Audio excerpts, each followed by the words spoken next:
message that the Prime Minister is someone they believe is responsible for the success of the G20 Summit. It is a moment, of course, that the BJP has a right to celebrate about, but will it actually result in any sort of political positive message for them? It's a question mark, but in election season, these pictures is what political symbolism really is all about. I want to take this across once again to Aishwarya Paliwal for more details. Aishwarya, more and more members of the CEC are coming in. Your senior-most leaders of the BJP will be a part of the meet when the Prime Minister arrives.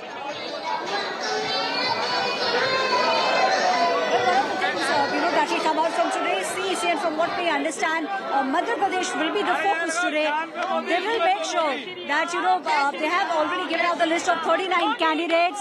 So more names will come out, but yes, the celebrations here are galore. The women here now chanting Jai Shri Ram and also wanting to catch a glimpse. Jai Shri Ram, Jai Shri Ram, Jai Shri Ram. Modi ji ko Jai Shri Ram, Jai Shri Ram, Jai Shri Ram. So the women here, have turned out in large numbers, taking out, chanting Prime Minister Narendra Modi's name, also chanting Jai Shri Ram. On the other side, the men folk, sitting there, clapping, and now all of them are waiting for Prime Minister Narendra Modi. But yes, these optics aside, the Bharatiya Janata Party will then put their brain, will also put their might behind it, and then a serious discussion will take place on the upcoming elections in the state of Madhya Pradesh. So the optics on one side, telling the people, what they have achieved in G20, but after that, they will all get down to work, and then the discussion will begin on the very crucial elections that are slated to take place, the elections in the state of Madhya Pradesh.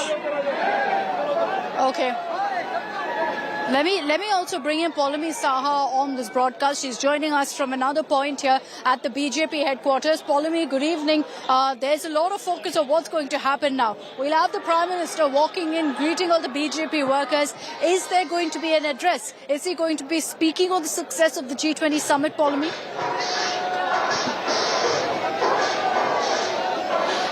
Likely at the moment, of course, that's what we've been told, that the Prime Minister could address the thousands of cadres who've gathered over here at the BJP party headquarters. As you've already been telling our viewers, Akshita, the Central Election Committee members have already started arriving because they will be leading the felicitation ceremony for Prime Minister Modi. Already patriotic songs that are playing over here, big banners and posters with images from the G20 Summit that have been put up at the BJP headquarters. Chants of Modi, Modi, Bharat Mata Ki Jai are ringing in the air over here at the BJP headquarters. The BJP, of course, making this a moment of grand and momentous celebration, something which they'll take to the people as well, mind you. When they, of course, launch the election campaign for the upcoming state elections at the end of this year, the BJP, of course, will point out to the success of this mega international event. For the first time, the G20 Summit being held in India, and so many wins and victories for India at the G20 Summit, including, of course,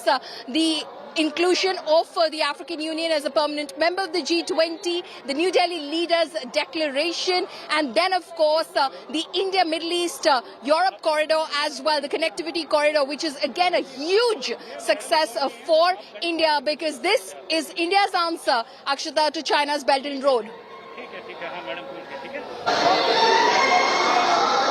Interesting details that Paulami is getting us. She's also telling us that there's a strong possibility that once the Prime Minister comes here, he's going to have a message or two for the cadre. I can tell you that from where I'm standing, it doesn't look like any arrangements have been made per se, but perhaps from inside, he could go up also to the balcony there and address this enthusiastic group that's gathered here from across the country. Only fitting, because all of them here, as I've been speaking to, have been saying we're hoping that the Prime Minister takes a moment of his time to actually address us, to speak to us, because that then will ensure that the BJP can take forward the momentum that they're trying to build here over the G20 Summit into election season as well.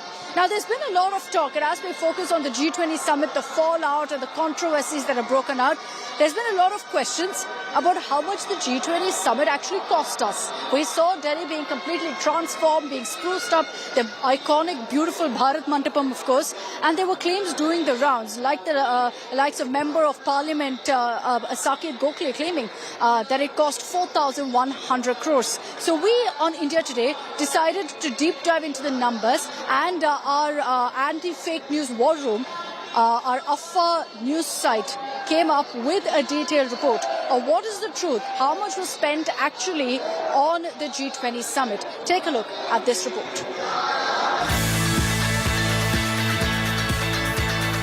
A resounding international success, but the G20 hosted in New Delhi has stirred political controversy at home due to its expenses. Opposition parties, the Trinamool Congress and the Congress, have accused the government of massive overspending to make the G20 summit happen. Allegations of a 300% cost overrun, with 4,100 crore rupees spent instead of the original 990 crore budget allocated for the event, have been making headlines. India Today's fact-check team, however, has found these accusations to be misleading. Experts are very clear that there is no way the cost of construction of Bharat Mandapam can be clubbed with G20 cost. The reason being, the infrastructure is going to be used for decades to come and is also likely to earn rental incomes. They say that only advertisements and decoration at the venue can be clubbed with the cost of G20. When we delve into the numbers, the 4,100 crore rupee price tag placed on the entire G20 event appears grossly deceptive and misleading. According to several media reports, the centre allocated over 990 crore rupees towards organising the event under India's G20 presidency. But a tweet by Union Minister Meenakshi Lekhi on September the 4th seems to have sparked the controversy. She shared a document titled City Improvement in the Area primarily used by G20 delegates, which totaled around 4,110 crore rupees. Upon closer examination, however, India Today's fact-check team found that 88% of the total amount mentioned in the document actually went into building permanent infrastructure. In other words, capital expenditure on the ITPO or the Bharat Mandapam complex at New Delhi's Pragati Maidan. Further research revealed that the redevelopment and revamping of this ultra-modern complex was conceived way back in 2017 at a budget of 2,254 crore rupees. An additional 800 crore rupees was allocated for decongestion of roads and building tunnels in and around Pragati Maidan.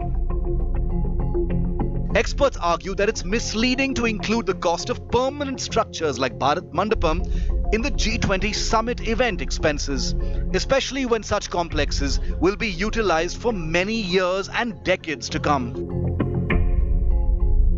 4,100 crore का अगर bifurcation हम लोग देखें तो इसमें 3,600 करोड़ रुपया केवल जो भारत मंडपम जो इंफ्रास्ट्रक्चर क्रिएट हुआ है, जो कन्वेंशन सेंटर बना है, इसमें खर्च हुआ है। जो कैपिटल एसेट्स जो क्रिएट हुई है, जिसका 3,600 करोड़ रुपया वैल्यूएशन लगाया जा रहा है, तो ये फ्यूचर में भी हमें रेंटल्स देगा। और जिस तरीके से विज्ञान भवन भारत में बना हुआ है, दिल्ली में बना हुआ है विज्ञान भवन रेंटल पर प्राइवेट सेक्टर को भी दिया जाता है और सरकारी प्रोग्राम भी होते हैं, उसी तरीके से भारत मंडपम इंफ्रास्ट्रक्चर जो क्रिएट हुआ है, ये फ्यूचर में भी रेंटल देगा। तो इसको खर्चा मान लेना अनुचित है। The G20 Sherpa, Amitabh Kant, insists that the actual spending is even lower than the approved budget and that the government will soon release the actual figures. It is being compiled by our logistic division. Everybody will get to know what is the expenditure. There's an approval and the expenditure is less than the approval line. Claims of overspending not as straightforward as they seem. The full picture of G20 expenses will become clear once the official breakdown is released in totality. With Balkrishna, this is India Today's Fact Check team. We hope that report essentially put the entire story in context and gave you more details of exactly how much money was spent on the G20 summit, because there are a lot of claims, counter-claims, a lot of back and forth on this. I'm going to slip into a very short break, continuing to get you all the energy from the BJP headquarters, the latest updates, and of course we're awaiting the Prime Minister's arrival here at the BJP headquarters in just a few minutes from now. Don't go anywhere.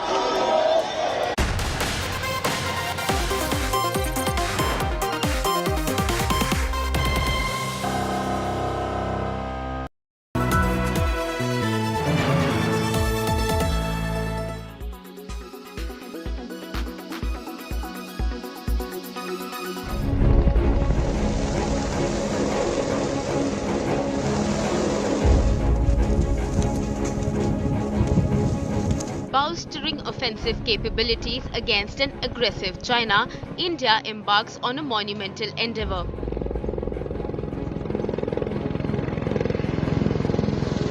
Defence Minister Rajnath Singh poised to lay the virtual cornerstone of the Neoma airfield in the high reaches of Ladakh on Tuesday. A groundbreaking project situated over 13,000 feet above sea level, engineered to accommodate fighter aircraft, state-of-the-art radars and enhanced surveillance drones. Strategically positioned a mere stone's throw away, less than 50 kilometers from the line of actual control. From Kargil to Neoma is probably as much as Manali to Delhi, or twice as much as Chandigarh to Delhi. That is the kind of distance we are talking about in this area. So if anyone comes from Leh, DBO or Thois to bear over the Demchok Phukche region, which is the hotbed, or the Spangur Gap region, which is again the hotbed, or Chushul, which is again the hotbed, or Pengongso, which is where even Navy could fight a battle on the Pengongso Lake. So for anyone to come and bear over there, it is going to take at least 30 minutes. Though they can, fly so fast. From Neoma, it is not even going to take 4 to 5 minutes.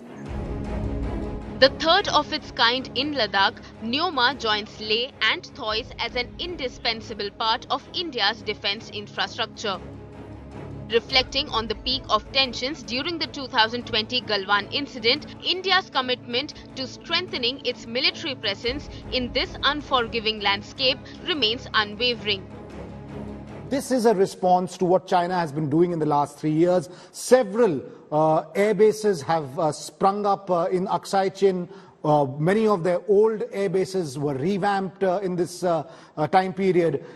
That's the reason why India thought it's extremely crucial to have a fully operational fighter aircraft base as close to Neoma, which is 50 kilometers from LAC, adding to Thois and Leh, which are capable of operating fighter aircraft. Meanwhile, the Indian Air Force will also receive advanced Israeli drones for enhanced surveillance. The nation's dedication to safeguarding its borders and detecting potential Chinese activities runs deeper than ever before. With Abhishek Bhalla, Bureau Report, India Today.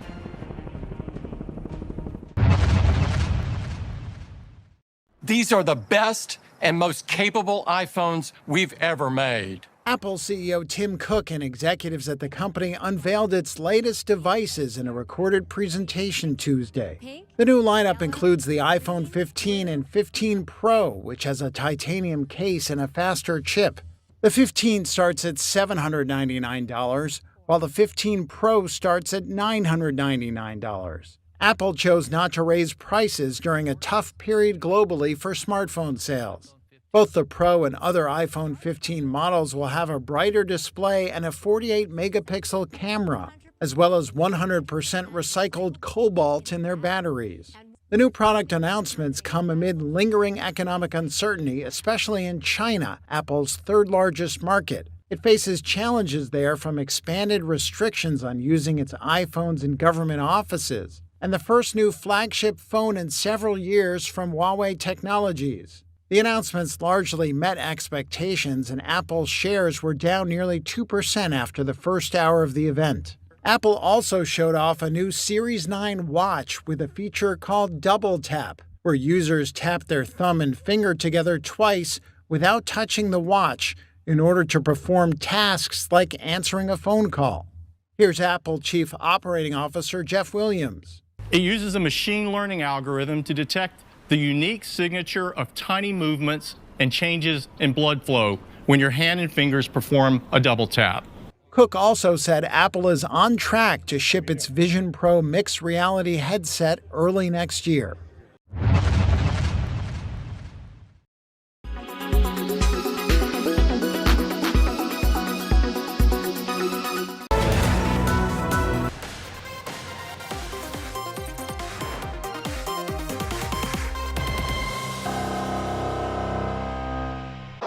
Welcome back. You're joining us live here on 6 p.m. Prime on India Today. I'm Akshita Nandagopal, getting you all the latest updates from the BJP headquarters.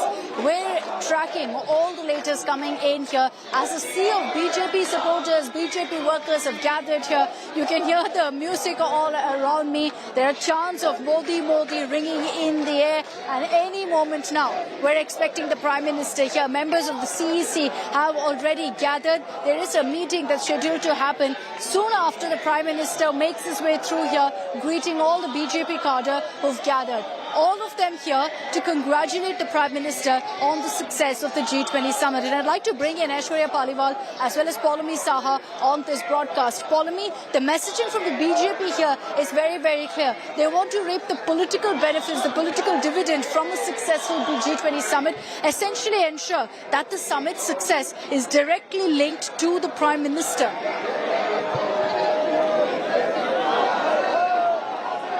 That's right. The BJP will take this to the people, Akshita, when they, of course, campaign for the assembly elections as well.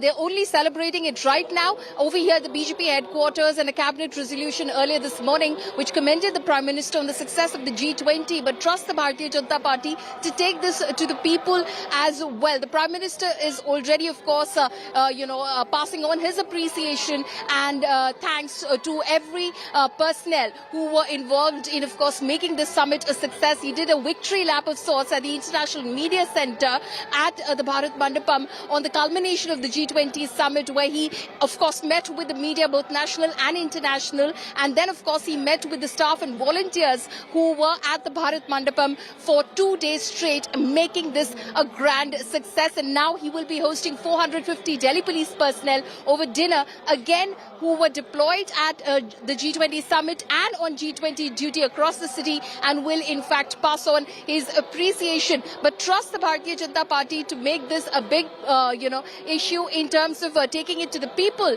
as well and telling them about the grand success that it was. The Prime Minister will be in Madhya Pradesh and Chhattisgarh tomorrow, 2 states that will go to polls by the end of this year, and we can expect that BJP leaders will be speaking a lot about this as they campaign for these state assembly elections, Akshita.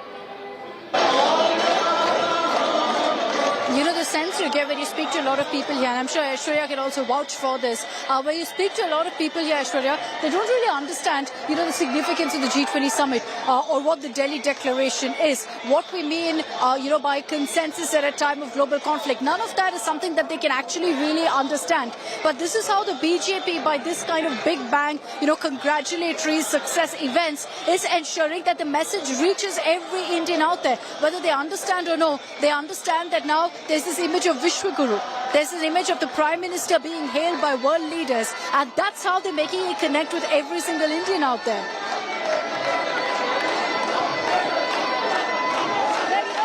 Making sure that G20 reaches the common man, that's the goal that the Bharatiya Janata Party now has in mind. And just given the enthusiasm, we'll cut to the visuals to show you how people are now chanting. They are happy. They are waiting for Prime Minister Narendra Modi to come and to speak.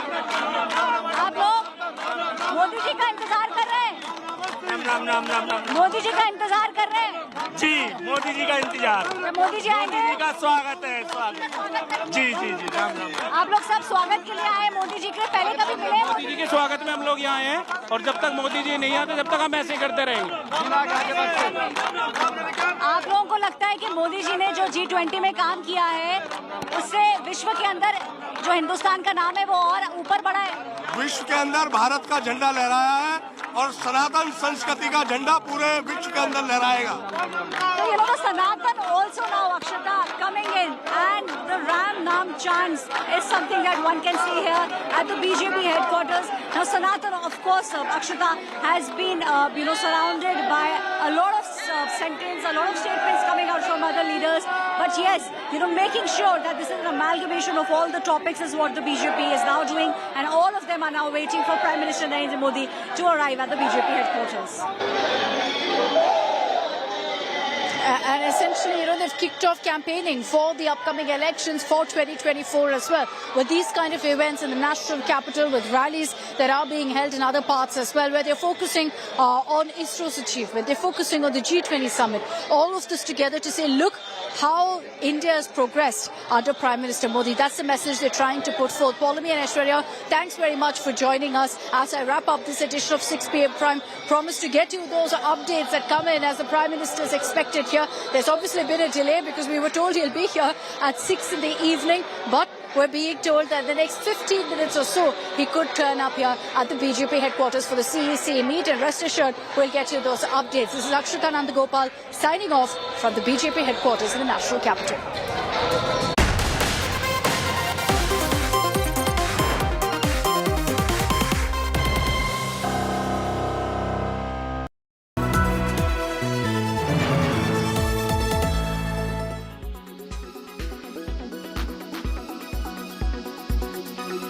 Not just the human soldiers, but even army dogs are utilized during operations like these. They are used for surveillance purposes. They are used in anti-terror operations. And yesterday also, this army dog was leading a column of soldiers in the area where this encounter broke out. Suddenly there was heavy firing from the terrorists, and this dog, this is very important to note that this dog named Kent, not only saved his handler, but also ensured that there are no further, injuries on part of the soldiers. So this dog played an important role in this operation. Unfortunately, he lost his life.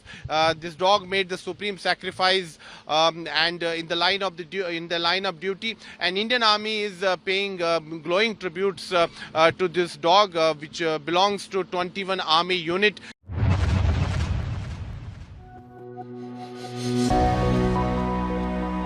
A formal transition to the brand new parliament. A formal entry into the new building on September 19, a day after the special session begins. The occasion also brings with it a new uniform for parliament staff. Billed as a design with an Indian touch, the uniform consists of a magenta or deep pink Nehru jacket for bureaucrats, their shirts in deep pink with lotus in print. Manipuri turbans will now be worn by marshals in both houses. Opposition parties not very impressed though. Congress has issued a sarcastic reaction, insisting it's still in the dark about the agenda for the upcoming special session, while all other sundry information is being rolled out in public domain. Congress MP Manikam Tagore questioned the lotus print on the new uniform, calling it a petty display of the ruling BJP party symbol in the dress code for employees. BJP party symbol is lotus. How cheap we are. In G20 also we did it, and now also we are doing it. And then we will say that it is a national flower. This kind of pettiness is not right. Hope the BJP grows up and not make the parliament a one-sided partisan. The BJP pointed out that parliament protocols come under the purview of the House Chair and not the government. Parliament का सारा विषय माननीय speaker साहब के क्षेत्राधिकार में आता है, इस पर मैं कोई टिप्पणी नहीं करूंगा. A sartorial debate before the inaugural sitting in the new parliament building, triggered by the new uniform for parliament staff. Bureau Report, India Today.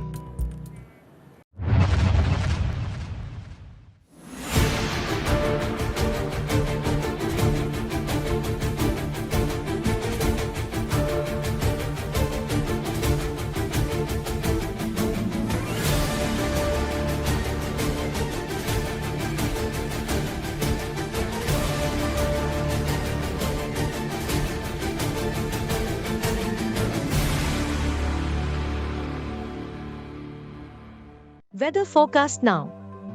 Delhi, maximum 37 and minimum 27 degrees. Mumbai, maximum 31 and minimum 26 degrees. Kolkata, maximum 32 and minimum 26 degrees. Bangalore, maximum 28 and minimum 21 degrees. Chennai, maximum 34 and minimum 27 degrees. Hyderabad, maximum 30 and minimum 23 degrees.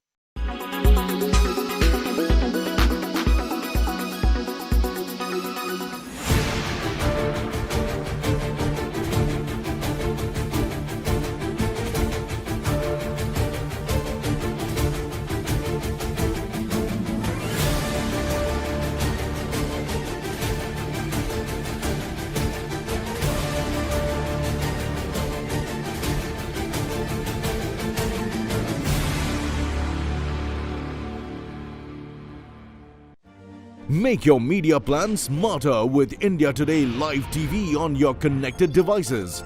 Amplify your brand with 100 million smart internet viewers. To advertise, mail us at sales@aajtak.com.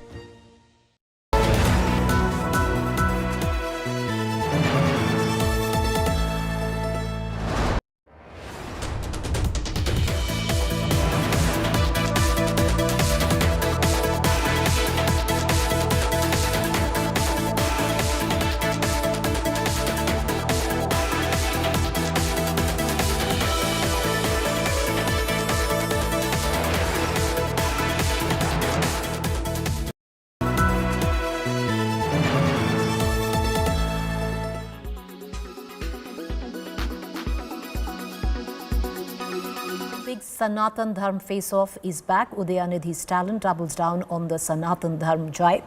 In the latest, he has intensified his attack by putting out a picture of a mosquito coil. Meanwhile, Congress MP Rahul Gandhi has also waded into the debate. Here's more. சிலவற்றை நாம் ஒழிக்கத்தான் வேண்டும், எதிர்க்க முடியாது. கொசு, dengue காய்ச்சல், malaria, corona இதையெல்லாம் நம்ம எதிர்க்க கூடாது. A week since this comment by Udayanidhi Stalin, and the Sanatan storm refuses to die down. As Tamil Nadu Minister Stalin Jr.'s comment has divided political circles, it seems Udayanidhi is not only unrepentant but has taken things to the next level.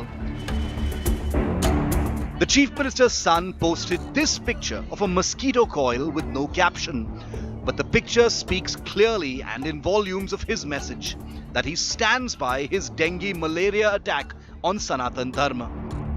Sir, whatever meaning you want, you can understand. No, but you tell us. No, you understand. There is a lot of meaning. There is a lot of meaning for that. Whatever meaning you want to take it, you take it. The BJP meanwhile continues to fight the DMK on their Sanatan stand. Led by state BJP chief Annamalai,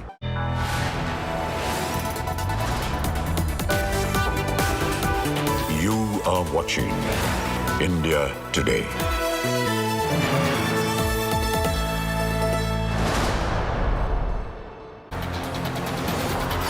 Good evening, you're watching Mission 2024. I'm Preeti Chaudhary. We're going to get you two stories right on top of this bulletin, Mission 2024. The India meet has just concluded a short while back. The coordinating committee met. We're going to get you the inside scoop of what really went down. On the other hand, BJP's G20 gala in full swing. At the BJP headquarters, expected any time. The Prime Minister himself a short while ago, the party president, JP Nadda, just about got in. But before we get you both the stories and the latest coming in from there, let me take you through the headlines. BJP to host mega G20 bash. Thousands of BJP workers gather at the party headquarters. Prime Minister Modi to attend celebrations. And in midst of the Sanatan debate, Tamil Nadu Chief Minister Stalin slams the Prime Minister, says Modi minister spreading fake narrative. A day before special parliament session, government calls for crucial all-party meet on Sunday at 4:30 p.m. Team India's key hurdle in the national capital, seat-sharing pact and campaign strategy remains top focus for the upcoming 2024 battle. ED heat on TMC MP Abhishek Banerjee. The marathon grilling continues. Suicides increase at an alarming rate in coaching hub Kota. 16-year-old NEET aspirant from Jharkhand reportedly takes her life by hanging in her hostel. And it's a big boost for India Defence. Indian Air Force Chief Vivek Ram Chaudhary receives first C-295 transport aircrafts from Spain.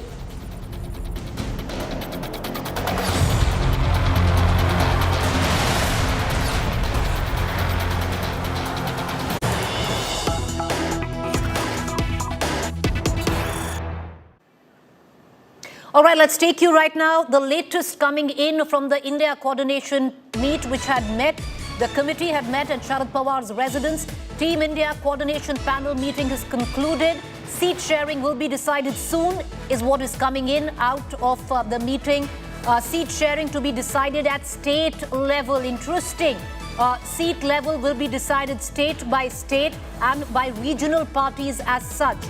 What is also we are given to understand that is coming out is that the stronger regional party will have the final say. India bloc's first joint rally in Bhopal, that's been decided, the joint rally in the first week of October.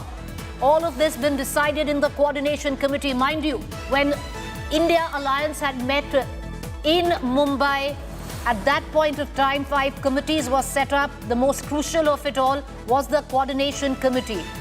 Parties gave 1 representative each, and this is the 14-member panel which met today.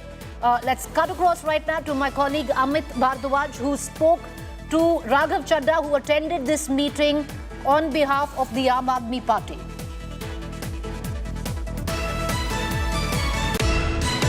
फैसला ये लिया गया है कि हम लोग seat sharing जो है वो मेंबर पार्टीज आपस में एक दूसरे से बात कर कर, जिस राज्य में जो पार्टी मौजूद है वो आपस में संवाद कर कर जल्द से जल्द करेगी.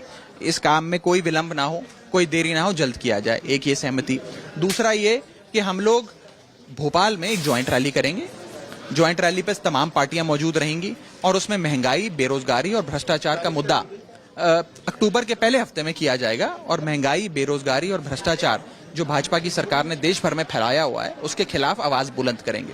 थर्ड जो फैसला लिया गया वो ये लिया गया है कि कास्ट सेंसस के इशू पर एक आज जितने भी पॉलिटिकल पार्टीज मौजूद थी उसकी एक सहमति बनी है.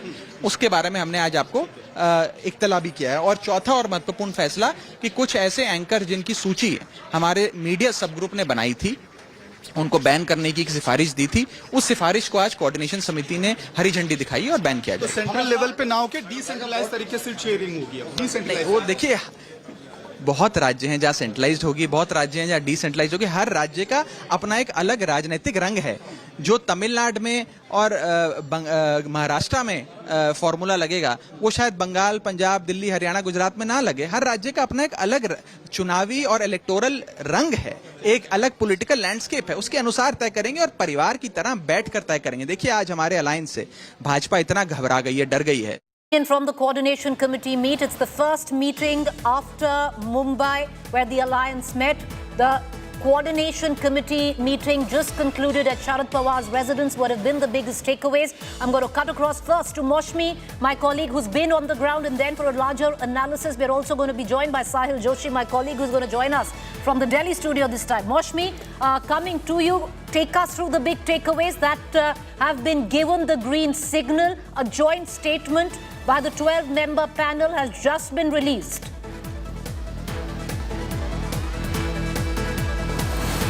Right, Preeti, there are 3 big takeaways. You did elaborate on them, that joint rally will be held in Bhopal, that's in October, and where burning issues of unemployment, inflation will actually be the key focus. Also the seat sharing, though the statement reads out that will be decided, the seat sharing formula would be decided soon, but we've learned from our sources that in the meeting it was clarified that it won't be a central seat sharing committee, more so it will be at the micro level managed in each state, a different committee to decide the seat sharing between allies. And importantly, you know, the media committee has been entrusted with the responsibility of banning a few media anchors which the India parties feel are one-sided. So that ban would also be put out. Those names would be put out of anchors on whose shows the India party members would not go. Now this is a part of the entire campaign of the India party that the voice of the media is throttled and the BJP is maneuvering and manipulating the Indian media. So these 3 big takeaways. Importantly, I learned from my sources that on the Sanatan Dharma, Preeti, our sources tell us that since the DMK has clarified their position, apparently the Uddhav Shiv Sena did say or was convinced that since DMK has clarified their position, that chapter now is closed. All right, Moshmi, stay on with us. Big takeaway, especially when it comes down to seat sharing. What we are being given to understand, a joint statement that has just been issued by the 12 members who attended. Mind you, the CPM did not attend, but Sharad Pawar, KC Venugopal, TR Balu, Tejasvi Yadav, Sanjay Raut, Sanjay Jha of the JDU, Hemant Soren, Raghav Chadda, D. Raja, Omar Abdullah, Mehbooba Mufti and Shri Javed Ali. All 12 of them have signed in on a joint statement. Sahil Joshi, our Mumbai Bureau Chief, who's joining us in the national capital, also comes into this. Sahil, the biggest takeaway, of course, on the issue of seats sharing, there will be a joint rally in Bhopal which practically kickstarts also the campaign for the Madhya Pradesh election. Having said that, on the seat sharing, it will be on a regional issue. There will be committees which will be formed state by state, and then it will be decided on a war footing, is what we are being given to understand. Well, obviously, yesterday Sanjay Raut and Uddhav Thackeray had met with Sharad Pawar in Mumbai, and from there they actually started discussing the seat sharing, and it was decided then that the state committees will be formed, and first the seat sharing will be decided in that particular state. There are 6 to 7 states where the India alliance partners will have to discuss seat sharing, including Punjab. My sources are telling me that even Punjab, Haryana and Delhi was discussed in the meeting, and it was decided that first let's discuss at the state level. If there is any issue, then the things will be brought to the coordination committee at national level. The coordination committee, India coordination committee, will meet at least once a month. But more than that, what I can see here now is that they're starting their campaign from Bhopal. For the first time, all the alliance partners will be addressing a rally in Bhopal, the state where only Congress has to fight with the BJP. But to show the oneness, the alliance partners are coming together to campaign for the Congress in Bhopal, number one. Number two, issues like Sanatan, which was picked up, what Moushmi was mentioning a while back, was picked up in this coordination committee, and it was decided that when such issues are picked up by the BJP, the answer has to come from India unitedly, not, that is the reason why this media coordination committee has been formed, and there will be one spokesperson from India Alliance to be sent and, to release their own point of view on various issues. They have also decided that not to get into, issues like Sanatan or, issues like that, rather than concentrate on issues like, inflation, and the other rest of the issues right now, which they can use to target the Modi government in India. But most important takeaway that the seat sharing talks will begin in a while. The seat sharing talks will happen at the state level. The state coordination committees will be formed, and after that, maybe after a month or so, the seat sharing issues will finally come to the national committee and to give it a final stage. But the seat sharing talks have started. That is the biggest takeaway of this particular India Alliance meeting, coordination committee meeting, which happened at Sharad Pawar's residence. Stay with me, Sahil. What I'm also given to understand is, which is very interesting, there was a finer point that was discussed in the meeting, that whichever party is stronger regionally will have the final say where seat sharing comes in. Having said that, listen in to K.C. Venugopal. He was representing the Congress in this meet, and we go back to our editors. Coordination committee decided to start the process for determining the seat sharing. It was decided that the member parties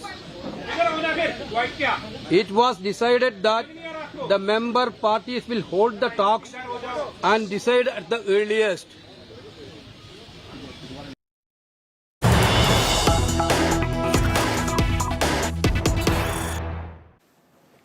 All right, lots coming in from the meeting of the coordination committee meet of the India Alliance, but more news coming in this time. The ED heat on TMC MP Abhishek Banerjee, nephew of Mamata Banerjee, intensifies. Abhishek Banerjee's grilling on now for over 7 hours. Teacher recruitment scam haunting Mamata's nephew, and of course there was a fair amount of politics in the backdrop where you had Mamata Banerjee come out and call it a witch hunt, vendetta politics. Abhishek Banerjee, who was, viewers, to represent the TMC in Delhi at the Sharad Pawar residence today, where the India Alliance met, was missing primarily because today was the day he was summoned by the ED. And he did, of course, make a point of that when he tweeted saying, on the day that the coordination committee is meeting, I'm being called for questioning by the ED. But it's been a marathon meeting, interrogation, viewers. 7 hours on a trot of what we are given to understand. Abhishek Banerjee still locked inside, being questioned by the ED. The TMC has questioned the timing of the summon. Mamata Banerjee allegedly had said this is political vendetta, but what is going on behind closed doors and what can be expected? I want to pull in Munish Pandey, my colleague, for more. Munish, 7 hours on a trot. The questioning of Abhishek Banerjee continues. Well, since 11:30 this morning, Abhishek Banerjee is being questioned by the Enforcement Directorate. Now, as far as this questioning is concerned, remember this is in connection with the teachers' job scam case in the West Bengal, and what ED claims that after getting some concrete information, some evidence, they summoned Abhishek Banerjee. As you rightly pointed out, there are many in TMC and in opposition who are questioning the timing of this summon, because there was an India bloc meeting today, but he was summoned for the same day, and Abhishek Banerjee even decided to appear before the Enforcement Directorate. Abhishek Banerjee was within his rights to ask for a next date or skip the summons, but he decided to appear before the Enforcement Directorate. So far, the questioning is concerned, Preeti, we have been given to understand is that there have been multiple rounds of questioning of Abhishek Banerjee. He has answered some of the questions. He has been evasive, allegedly, in answering some of the questions. But in next hour, it will be decided whether Abhishek Banerjee will be allowed to go to his place or whether he will be again called for questioning in this case. Very interesting, Manish. Give us some background. This is the teacher recruitment scam. Abhishek already in the ED net where the coal scam is concerned. Having said that, politically, of course, there's a narrative being set by the TMC that the ED will ultimately arrest Abhishek Banerjee. Of course, we don't want to, get into kite flying on that or conjecture on what the ED might do. But will you take us deeper in this particular case and also the coal scam? Well, Preeti, remember, Abhishek Banerjee has been questioned multiple times by the Enforcement Directorate in coal smuggling case. As far as both these cases are concerned, coal smuggling and teachers recruitment scam is concerned, in coal smuggling, the officers are very confident that they have concrete evidence against Abhishek Banerjee, and it is only matter of time when they decide to arrest Abhishek Banerjee in that case. As far as Abhishek Banerjee is concerned, what he has been claiming that this is nothing but a political vendetta by the centre, by the Bharatiya Janata Party. But ED officials are very confident in Delhi because remember, the coal smuggling case is being investigated by the headquarter office that is in Delhi of Enforcement Directorate. As far as teachers recruitment scam is concerned, remember Abhishek Banerjee is not a named accused in the case. But when the case was being monitored by the Calcutta High Court, that is when on the directions of the High Court, the ED decided to question Abhishek Banerjee. I spoke to several officials who are part of the investigative team. What they are claiming that when they started following the money trail, they got to know that the money in this case has reached some top politicians of the state government, the TMC, and that is when the name of Abhishek Banerjee also appeared. As of now, there are circumstantial evidence linking that evidence with Abhishek Banerjee, and these are the allegations. I'll remind the viewers also, these are the allegations by the Enforcement Directorate. So far, the ED is concerned, what they are claiming that based on the evidence, they summoned Abhishek Banerjee, and that is, and the questioning is still going on. Whether Abhishek Banerjee will be arrested or not, it will be completely dependent on the investigative officer and the amount of evidence they have against Abhishek Banerjee. But certainly, the narrative is being, built politically because even TMC is using this opportunity given by the Enforcement Directorate, and that is why we are seeing that since the time Abhishek Banerjee has been summoned by the Enforcement Directorate, he himself is tweeting out against the centre. He himself is speaking before the media, and TMC is also joining hands of Abhishek Banerjee. Well, Munish Pandey, appreciate you joining us. We're going to come back to you for more developments. There's 7 hours of continuous questioning where Abhishek Banerjee is concerned. What comes of that? Trust us to get you the latest on that and the news that we were breaking earlier on the biggest takeaways from the Coordination Committee meet of the India Alliance. But viewers, let's take you now for the event of the day. And that is the big G20 gala that is taking place at the BJP headquarters in the national capital, understandably so. The BJP pulling out all stops to celebrate India's victory and, of course, on who they deem is the hero of the G20 Summit, the Prime Minister Narendra Modi.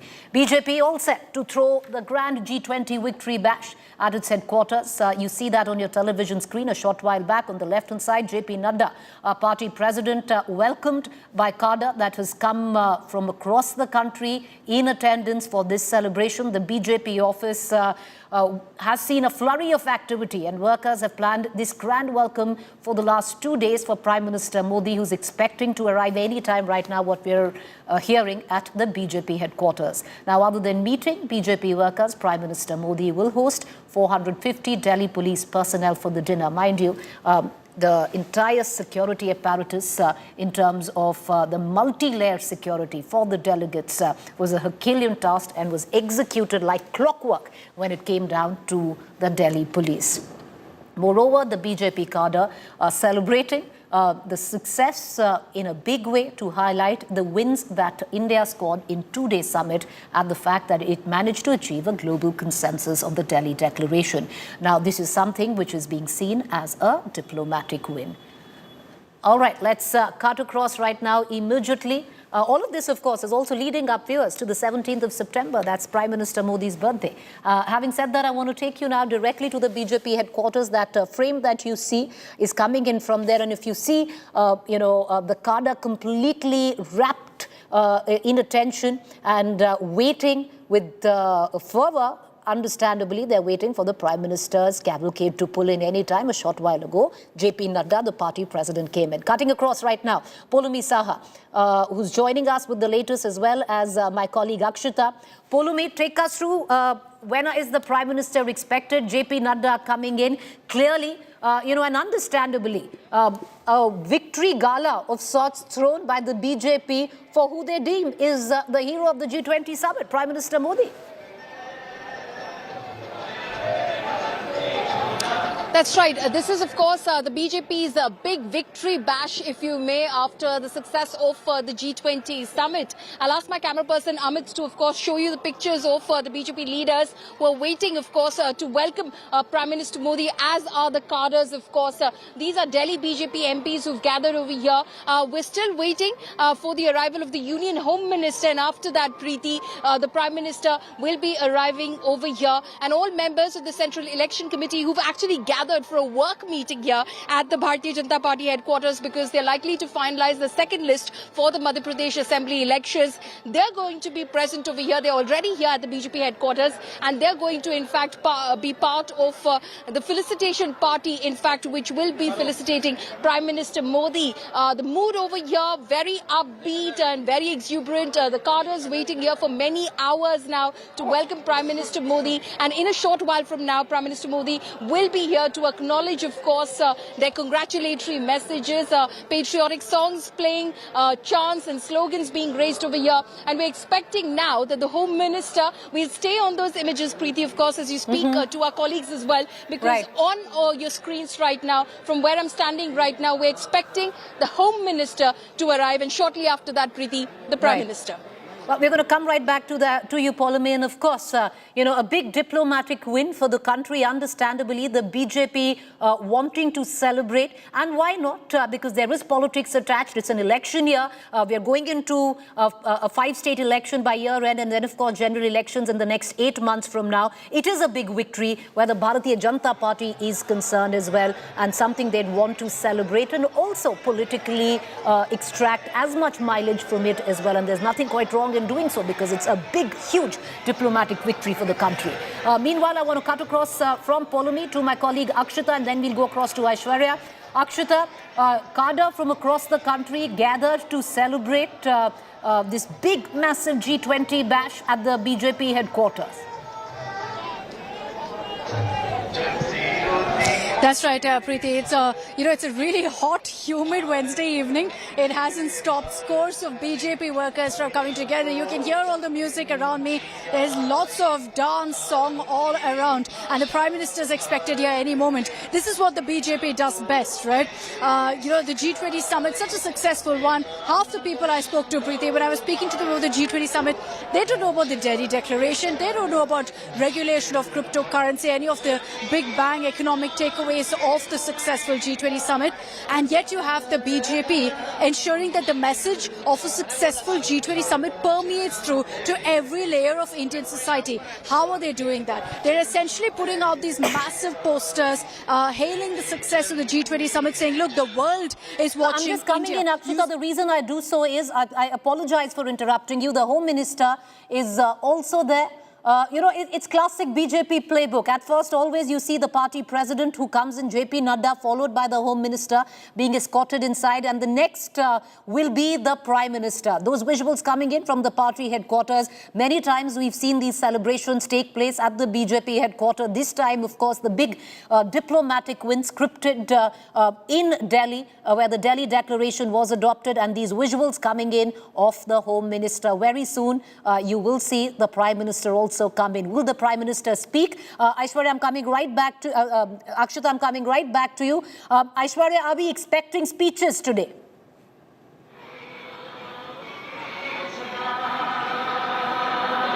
Well, it looks like there is a possibility, though it seems very dim at the moment, Preeti. We don't think that the Prime Minister will be giving any kind of speech, because if he would have given, been giving any kind of speech, let me tell you, the security on top would have been very, very different. From what we understand at the moment, the Prime Minister will do a walk of victory of sorts. And one thing that, the BJP is now trying to do is to make sure that this becomes a Har Ghar G20. That's why we are also seeing how Vijay Goyal also will now be taking out a rally of sorts tomorrow. Making sure that the people, the Karyakarta and the common man understands what the G20 has done for the country. Now, speaking about making sure India's name is right there, making sure that India gets, its name is taken by the top leaders is something that the BJP is now trying to do, expecting Prime Minister Narendra Modi, Preeti, to be arriving here. We don't expect him to be giving any speeches, but yes, we will expect him to do a walk of, we will expect him to walk from the front gate, showers, Victory lap of sorts, especially where the BJP headquarters is concerned. Poulomi Saha, bringing you back into the conversation, because after this victory lap and after the optics of it all, and understandably the celebrations that come with it, will be the CEC meet. What are we expecting this time from the Central Election Committee? 5 states are up for election in less than 2 months.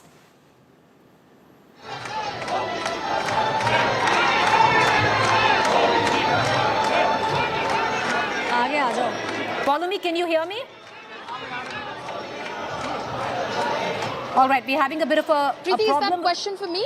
If you could just repeat that. Poulomi, question for you, because after, the optics of it all and, the victory lap, which the Prime Minister will be taking, we don't know if there is a speech. Aishwarya says dim possibility, but you never quite know, in times like this. But I want to come back to the business of it all. A CEC meet will be following after these optics. What can we expect from the Central Election Committee meet, keeping in mind 5 states go to election in less than 2 months?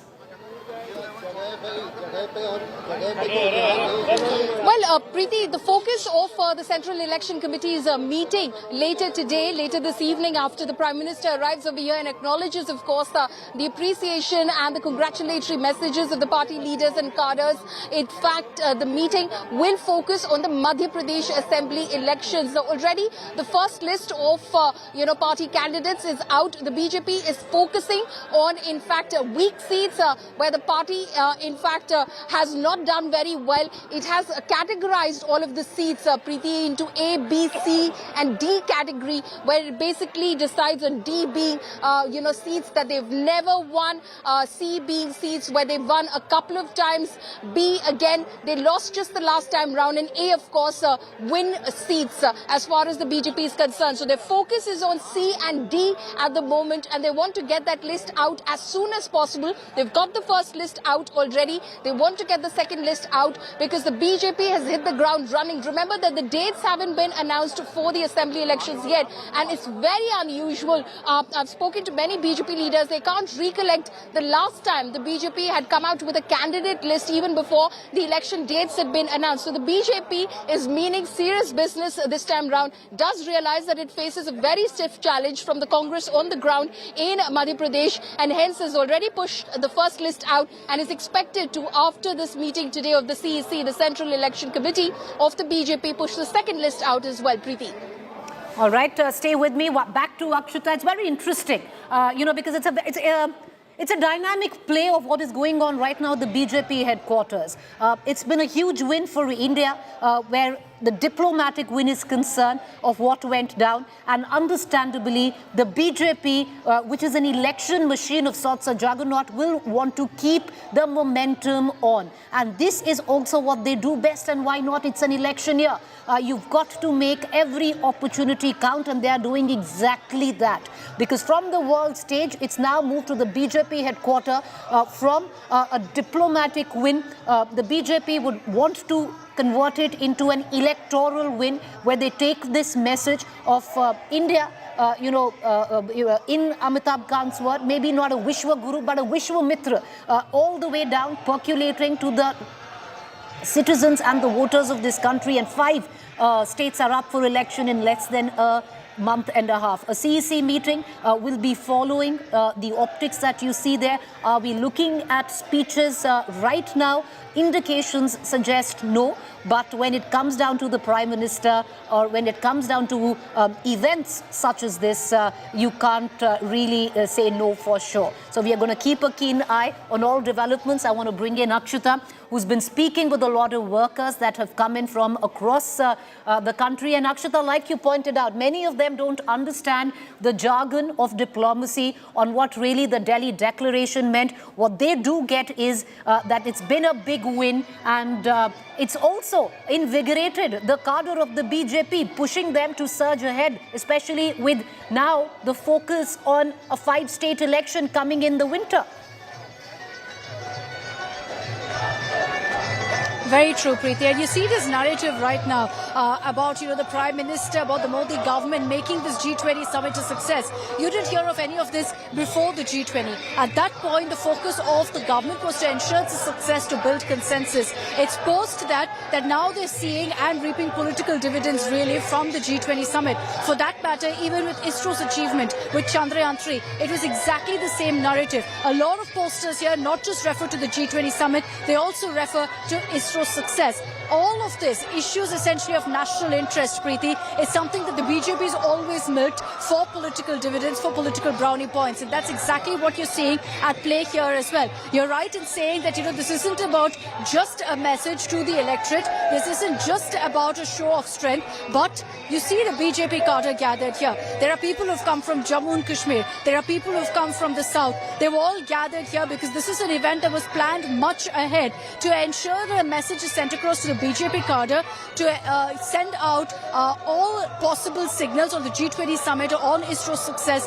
to the grassroots, to every part of India ahead of the elections. This is what the BJP does best, and they're doing it all over again, strengthening their core, strengthening their cadre. True. Well, you're bang on there. So let's get you all the vantage positions that we have there. The crowd that you see eagerly waiting, rapt attention, is the crowd that is waiting for the Prime Minister's cavalcade to pull in. Everything goes like clockwork when it comes down to events, having been the anchor and covered many such events. I want to go back to Aishwarya into this conversation as well. Aishwarya, it's classic BJP playbook. You'll see the cadre gather. Then you will see after a while JP Nadda, party president, coming in, mingling with the leaders who are already there, keeping the wheels turning, keeping, if I may add, the Josh high. And then you will see after a while the Home Minister come in, and then just about 20 minutes from then, you always see the Prime Minister come in. This has been exactly how it's gone down, be it today, the G20 celebrations, or earlier on where they have won states.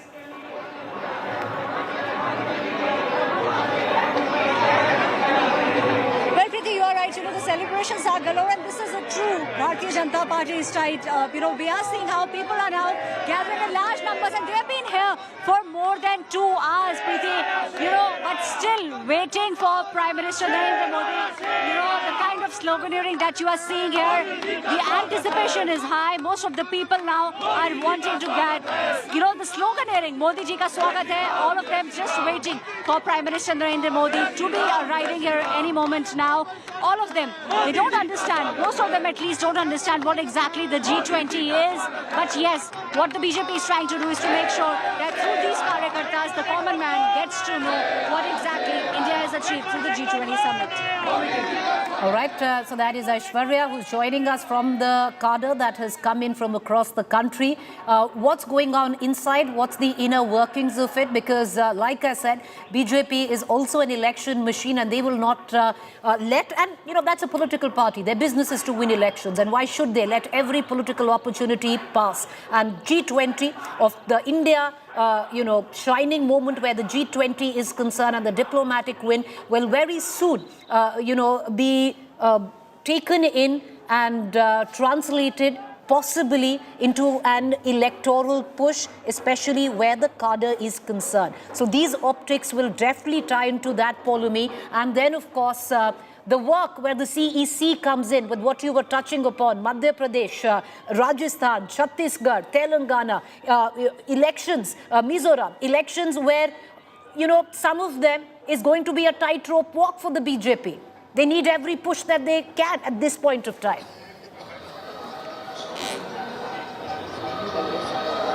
Absolutely. And, the BJP understands the challenge that they're facing, both in Madhya Pradesh and Chhattisgarh, where their focus has been primarily at the moment, especially because they've got the first list out of candidates for both of these states. And the Prime Minister, Preeti, will be visiting Madhya Pradesh and Chhattisgarh tomorrow. So he's hitting the campaign trail. He will be laying the foundation stone for many projects. He will be inaugurating many other projects as well. So clearly, he is going to send out a message that the centre has, in fact, put money behind these projects in the states of Madhya Pradesh and Chhattisgarh, and that is why the BJP, of course, is the party that should be, voted into power at the state level as well. Remember that the BJP's campaign has always been, when it goes into state assembly elections, double engine ki sarkar. You want the same party to be in power in the state and the centre. Only then will there be better coordination, will there be more money which will flow in smoothly, and work will get done as well. The politics of it will be kept aside, which happens otherwise if there are two different governments, one of course the BJP at the centre and a different government at the state. So clearly that has always been the messaging of the Bharatiya Janata Party, and that is the message that the BJP will take to the people in Madhya Pradesh and Chhattisgarh as well. Again, unlikely to be projecting any chief ministerial faces, at least we've not heard of a confirmation on the same,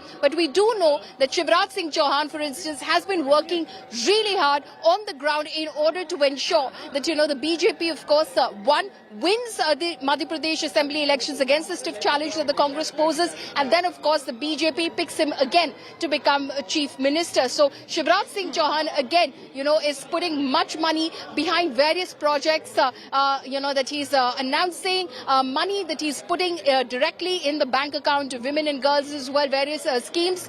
It remains to be seen how much of it is actually going to bear any fruit for the Bharatiya Janata Party. But like I said, the BJP is an election machine, and the BJP has already hit the ground running with its first candidate list out, because they want to give those candidates enough time to campaign and turn those weak seats into winnable seats. Preeti. Well, that's what the BJP specializes in. Understandably, with also what Polami was saying, what we're given to understand, it is going to be the Prime Minister who will be on the ticket when it comes down to the 5 election. So there is going to be no official announcement of a chief ministerial face.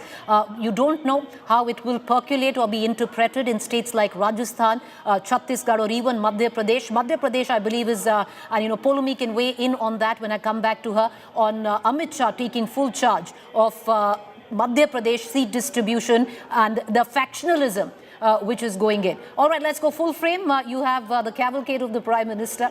Well, he's the man of the moment when it comes down to the G20 gala, which the BJP headquarters all decked up celebrating.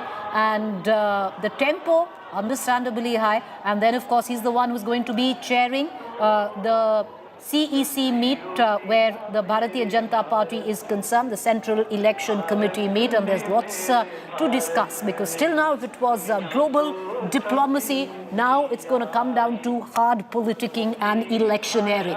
And if the Prime Minister was on the ticket when it came down to G20, he is in all probability be on the BJP ticket in all 5 states. It does seem plausible that the BJP will not announce a chief ministerial face going into elections in 5 states by the year end. These visuals coming in, let's quickly once again, as we stay on the visuals, bring in our guests into the conversation. Of course, we do have Polumi Saha, Aishwarya Paliwal and my colleague Akshata Nandgopal, who are joining me live from the BJP headquarters in the national capital. But I also have with me Adil Singh Boparoy, national spokesperson, Congress, as well as Tuhin Sinha, national spokesperson, Bharatiya Janata Party. Adil, let me begin with you. You know, as we keep our... all right, let's get in reactions and we cut across to Adil. आने वाले कार्यकर्ताओं के बीच में किस तरह का उत्साह है? एक तरफ चंद्रयान की सफलता है तो दूसरी Cross to Adil Singh Boparoy, national spokesperson, Congress. Adil, you know, you might roll your eyes. The Congress might say what they might, but this is BJP doing what it does best. It's a big diplomatic win. They're going to turn around and they will milk it electorally. And the reasoning for that, Adil, why not? It's their business to win elections. They've come back after a win shining. Take it further. You have an election in less than 2 months. Preeti, the BJP is an epitome of narcissism and megalomania. But I think that the country knows. Having said this, now this is to the cheerleaders and the drum beaters of the BJP. The presidency or the hosting of the G20 is by rotation. It is not a 100-meter dash which the Prime Minister ran and picked up the baton. Every 20 years, the country which follows, it is by rotation, just as we had hosted the G20 in 2003. Thereafter, we hosted it this year, and we will again host it in 2043, just as Brazil is hosting it next year. So therefore, just because somebody's vanity and ego has to be... No, 1 second. Right. Adil, you know, the fact is, if there has been a diplomatic victory of sorts, it's happened at the G20. You and I both know there was no consensus right till the end. All the meetings, be it the finance minister's meeting in Bengaluru, it had come to a naught. Clearly, you know, there was enough of a tightrope walk diplomatically for the Indian diplomats, and they've been managed to do it fairly well. Why not give credit where it's due? No, what is the tangible outcome? I don't see any tangible outcome. Every G20 comes out with a statement. Just as we've come out with a statement, Brazil will also come out with a statement. So therefore, let's not read too much into it. I'll go back. Okay, Adil, I'll go back to the last G20 in Bali, in Indonesia. There was a declaration which had a word of dissent. At least you had a Delhi declaration. If you don't want to get into the fine print of it or the larger big takeaways, and that could be argued. Having said that, you had we are not talking about the G20 takeaways, Adil. We're just talking about this moment. I'll answer it politically. Go ahead. Keeping in mind the narcissism and the megalomania, which we all are cognizant about, and the BJP will go to town with this, and they're most welcome to do so. But let's look at the key issues today. I think one of your correspondents, one of your colleagues spoke about the double engine Sarkar. The BJP should also respond about the double engine here in New Delhi and Manipur. There are ethnic clashes going on in Manipur. Okay. That's also for the world to see, number one. Number two, for the Prime Minister's vanity, the allocated budget of the G20 was 990 crore rupees. They ended up spending over 4,000 crore rupees. Number three, we have the lowest purchasing power, capita purchasing power capacity amongst all G20 countries. Number four, the Prime Minister, when it comes to showcasing to the world, quotes and invokes Mahatma Gandhi, who is a beacon for humanity, for non-violence and for communal harmony. But what do they do on the ground? All right, okay. Where the monies has come, where the money part comes in, there has been a breakup. The money that you've given, it includes even the entire setup in Pragati Maidan, and that's not just for the G20. It's going to endure. But having said that, you've made your point. Let me bring in. Okay, let me bring it. Adil, it's not an argument. Okay, 1 second. Let me bring in your. Okay, let me bring in your counterpart from the Bharatiya Janata Party, and we go back to our reporters, as the Prime Minister would be coming in any time at the BJP headquarters. You had Devendra Fadnavis right there on your television screen. We're going to get you more coming in from there. But Tuhin Sinha, you know, many would turn around and say this is a diplomatic win. It's the win for the country. Why is the BJP turning around and then milking this political moment as their win? Good evening, Preeti. Good evening, everybody. Preeti, I would like to take you back in history. We all know the embarrassment of Sharm el-Sheikh caused by the then Prime Minister, Dr. Manmohan Singh. So I think India has come a long way from those days. 900 hours of negotiation went into the Delhi Declaration, and like you rightly pointed out, it was without dissent over a very contentious topic of the Ukraine-Russia war. So I think if Dr. Shashi Tharoor had the decency to commend it, if Dr. Manmohan Singh appreciated it, I think the least that Rahul Gandhi and fellow congressmen would have done is not criticize it. Let it also be remembered in history, history will also remember it, that at a time when India was giving the transformative, path-breaking India, Middle East, European corridor to the world, something which the entire world is raving about, all that Rahul Gandhi was doing was criticizing India on foreign soil and heaping praise on China's BRI, but Tuhin which Sinha, that's where the question arises. The question is So now, why should the BJP appropriate something which has been a diplomatic win for the country? No, diplomatic wins happen when you have the right political vision and willpower. Like I said, I have told you what used to happen in 2009. India never had an answer to Pakistan's terror attacks in those days. All we would do was run to US for cover. Today, I think India has come a long way. India has neutralized Pakistan that's India. and India has China. come a long Today, way. India has I'm going to come back to the both of you. With Saudi, Tohin, I'm going to come back to the both of you because, there are arguments on either sides of the divide because this is a win for India. It's not maybe a win just for the BJP. It's been appropriated by the BJP today with what we see in this gala. But having said that, Polumi, this is what the BJP does best. As we wait for the Prime Minister's cavalcade to pull in, after Polumi, we'll cut across back to our guests, Sadil and Tuhin Sinha. But Polumi, this is what the BJP knows, how to transfer a moment electorally and then, of course, run with it. And these visuals that are coming in testimony to that, the Prime Minister's cavalcade about to pull in.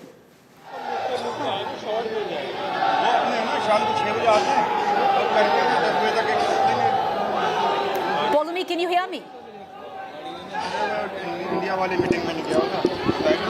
Yes, Preeti, as you can see, all the top leaders of the Bharatiya Janata Party had gathered over here, the Central Election Committee members. You can see on the right-hand side, Amit, my colleague, will show you, in fact, the images on the right-hand side of the leaders, B.S. Yediyurappa, Satyanarayan Jettia, Sudha Yadav, K. Lakshman, B.S. Santosh, and Iqbal Lalpura, who are gathered over here. On the other side, of course, you can see Devendra Fadnavis, Shivraj Singh Chauhan, you can see Shiv Prakash, who is, of course, the co-organizational secretary of the Bharatiya Janata Party, and you can see top leadership of the BJP. These are all Central Election Committee members who've gathered over here, in fact, for the meeting which is to happen after this, which is the CEC meeting on the Madhya Pradesh elections. But also, JP Nadda has proceeded towards the gate at the front in order to receive the Prime Minister. So he's right at the front already, and they're all waiting for the Prime Minister's arrival. As you can see, as Amit will show you,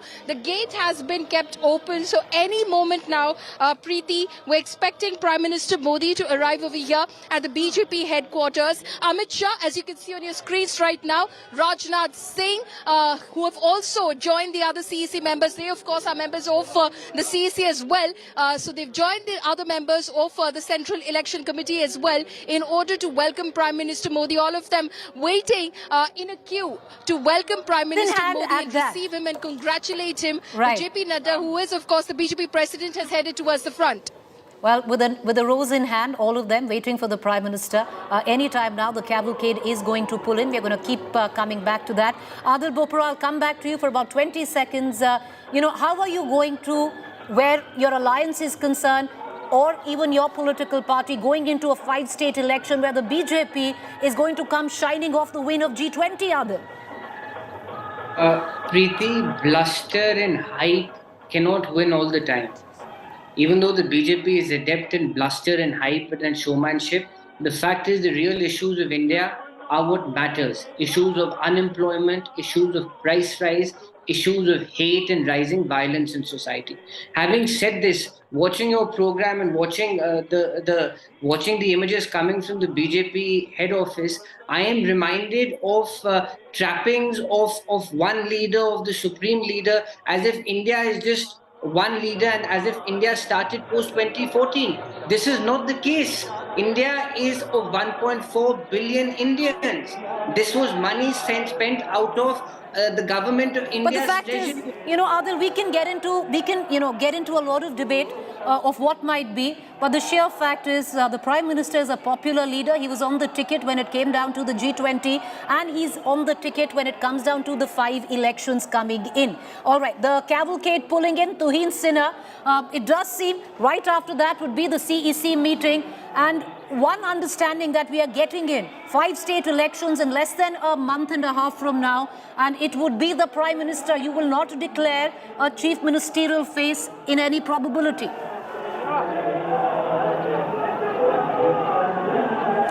Well, that depends from state to state. There have been elections when we have gone with a CM face, and there have been elections when we have not gone with a CM face. So I think that's a call which is taken depending upon the specific state in question and depending upon the feedback received from the ground.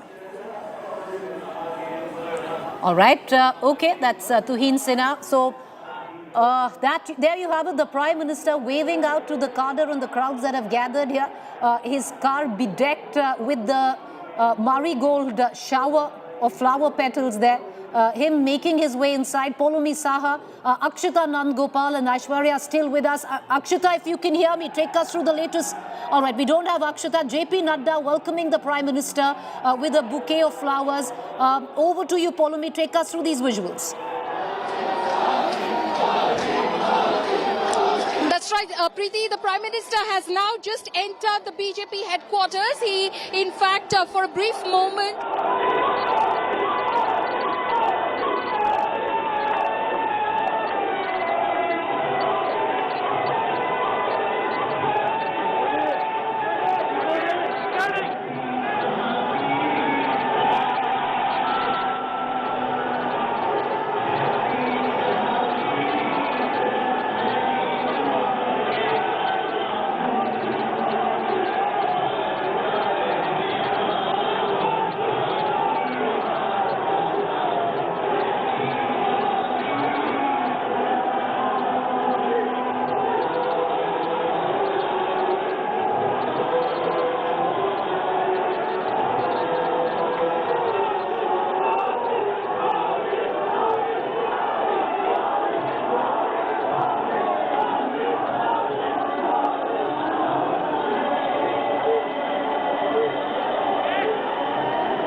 A rousing welcome coming in for the Prime Minister, being given a rose each, the Defence Minister, the Home Minister,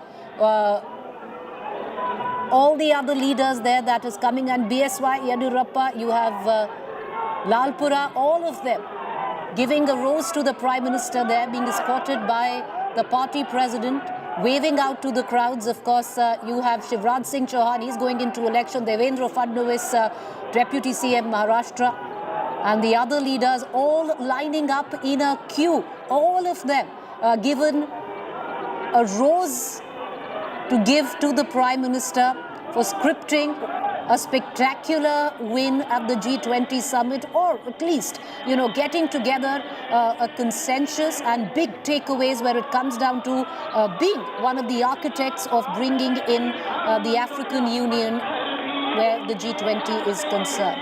The Prime Minister now inside the BJP headquarters. Poulomi Saha still continues to be with us. Poulomi, it seems the speech is unlikely. The Prime Minister waving out to the surging crowds outside now has entered the headquarters there. Immediately going into the CEC meet, Poulomi, or are we expecting more optics and visuals?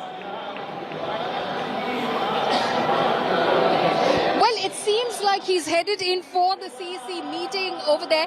Very unusual for the Prime Minister to not address the party cadres over here. I'm unsure that it's going to happen, but the Prime Minister has headed in straight for that meeting. As we were telling our viewers, our Central Election Committee members were gathered outside the building to, in fact, welcome Prime Minister and receive him. They gave him a rousing welcome, and now it's back to business. The BJP now sitting down, the Central Election Committee sitting down in order to, of course, again, put their heads together as to who are the best candidates for the assembly election. So the second list of the Madhya Pradesh assembly polls, again, to be out very soon, because the last time the CEC met, within a day's time, it was in fact overnight, that they produced a list, the first list of candidates for the Madhya Pradesh elections and the Chhattisgarh elections. So the BJP, of course, extremely serious about, of course, cracking these elections, given that they realize that it's not going to be any cakewalk,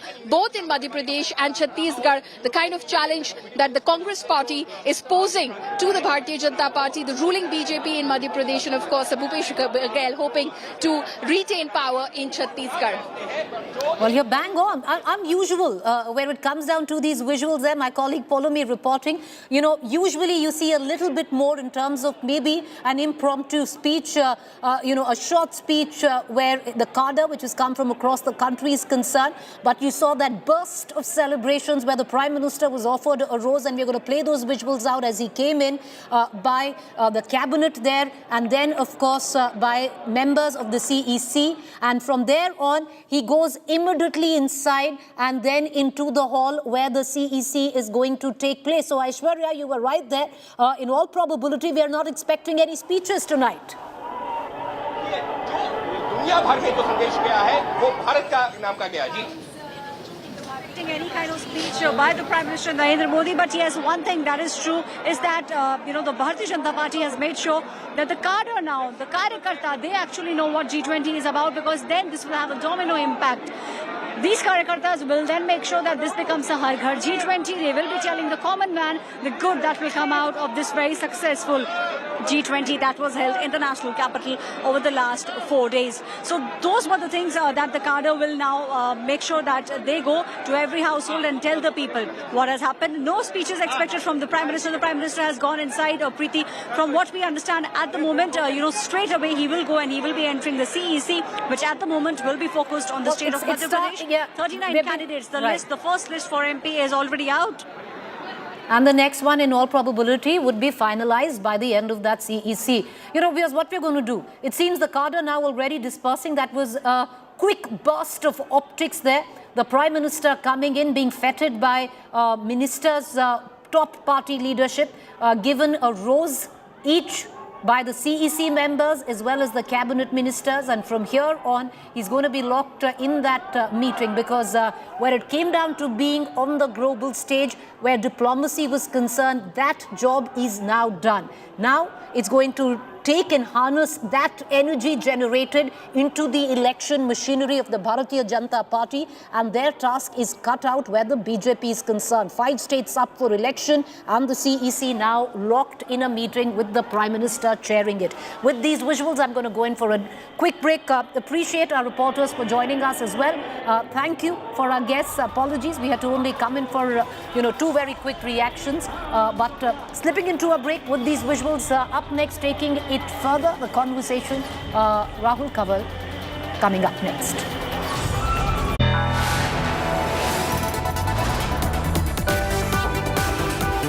You are watching India Today.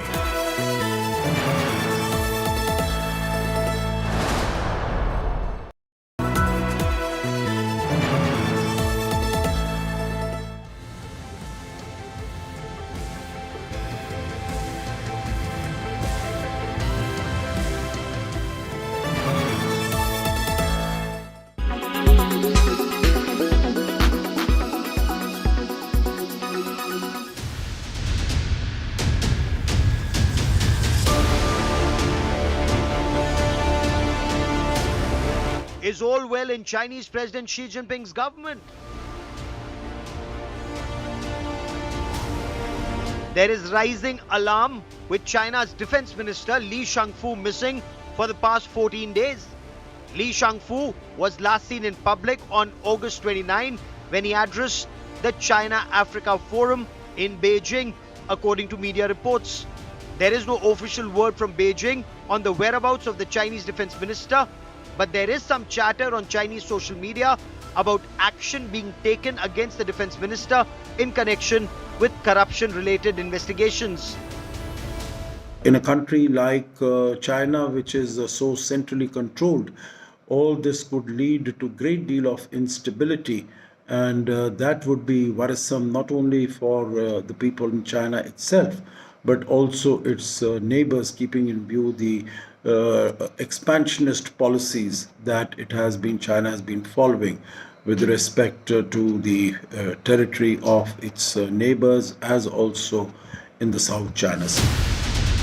Such is the curiosity that the US ambassador to Japan, Rahm Emanuel, took to social media platform X to post, President Xi's cabinet lineup is now resembling Agatha Christie's novel, and then there were none. First the foreign minister, Qin Gang, goes missing, then the rocket force commanders go missing, and now the defense minister, Li Shangfu, hasn't been seen in public for 2 weeks.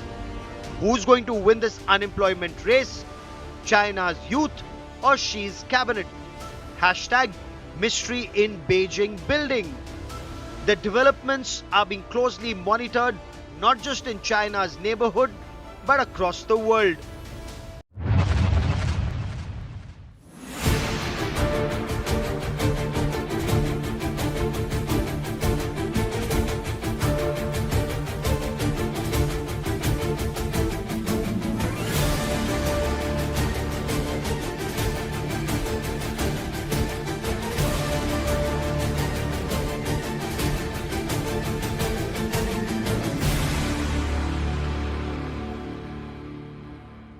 Weather forecast now. Delhi, maximum 37 and minimum 27 degrees. Mumbai, maximum 31 and minimum 26 degrees. Kolkata, maximum 32 and minimum 26 degrees. Bangalore, maximum 28 and minimum 21 degrees. Chennai, maximum 34 and minimum 27 degrees. Hyderabad, maximum 30 and minimum 23 degrees.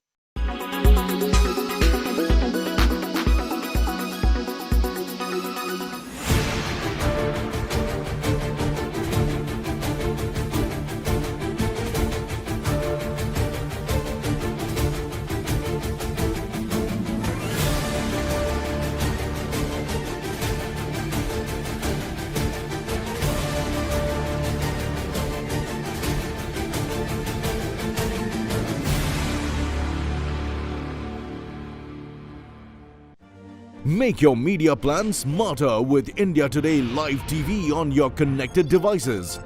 Amplify your brand with 100 million smart internet viewers. To advertise, mail us at sales@aajtak.com. Presented by RP Sanjeev Goenka Group, Growing Legacies. Co-presented by Century Laminates by Manish Malhotra, fashion for your furniture. Co-presented by Macho Hind, बड़े आराम से. Co-powered by PolicyBazaar.com, her family hogi insured. Co-powered by the bold look of Kohler. UBI, good people to bank with.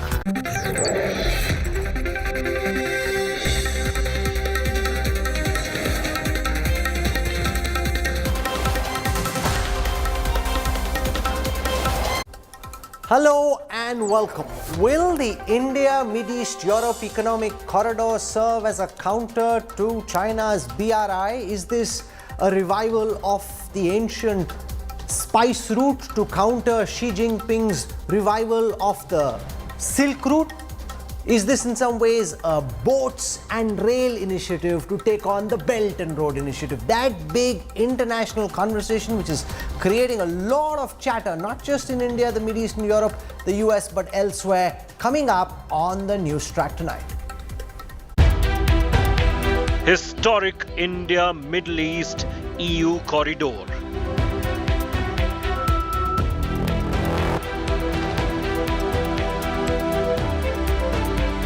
Mega win from India's G20.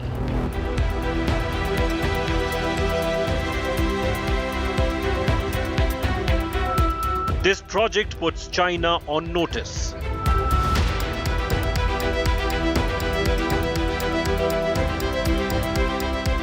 Spice route versus Silk route.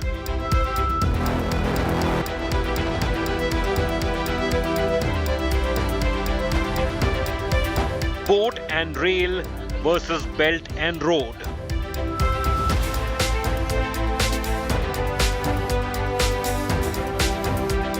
Geopolitical clash with historical roots. Big focus on News Track. One of the big takeaways of the G20 Summit in India was the announcement of the India, Middle East, Europe corridor. This historic project puts China's BRI on notice as it's billed as a counter to Xi Jinping's designs to try and revive the ancient Silk route. Now, William Dalrymple, well-known author and historian, has a new book coming out called The Golden Road, which actually talks about how this is not a new idea. The India, Mid-East, Europe corridor actually goes back to the classical era, goes back 2000 years, and for about 1000 years, how a lot of trade in the world actually happened